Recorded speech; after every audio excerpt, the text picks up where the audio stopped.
മോഹൻലാലിനെ നായകനാക്കി നന്ദകിഷോർ ഒരുക്കിയ പാൻ ഇന്ത്യൻ ചിത്രമാണ് വൃഷഭ. ഈ വർഷത്തെ മോഹൻലാലിന്റെ അടുത്ത സൂപ്പർ ഹിറ്റായി ആരാധകർ കാത്തിരുന്ന സിനിമയായിരുന്നു ഇത്. എന്നാൽ ബോക്സ് ഓഫീസിൽ വളരെ മോശം കളക്ഷനാണ് സിനിമ സ്വന്തമാക്കിയത്. വമ്പൻ ബജറ്റിൽ ഒരുക്കിയ സിനിമ ഇന്ത്യൻ സിനിമയിൽ തന്നെ ഏറ്റവും വലിയ പരാജയ ചിത്രമായി മാറിയിരിക്കുകയാണ്. ആഗോള ബോക്സ് ഓഫീസിൽ നിന്ന് വെറും 1.4 കോടി കളക്ഷൻ മാത്രമാണ് സിനിമയ്ക്ക് നേടാനായത്. 70 കോടി ബജറ്റിലാണ് സിനിമ ഒരുങ്ങിയത്.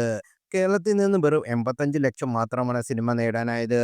ആന്ധ്രയിൽ നിന്ന് 12 ലക്ഷവും കർണാടകയിൽ നിന്ന് 6 ലക്ഷവും തമിഴ്നാട്ടിൽ നിന്ന് 5 ലക്ഷം, റെസ്റ്റ് ഓഫ് ഇന്ത്യ മാർക്കറ്റിൽ നിന്ന് 13 ലക്ഷം മാത്രമാണ് സിനിമയുടെ സമ്പാദ്യം.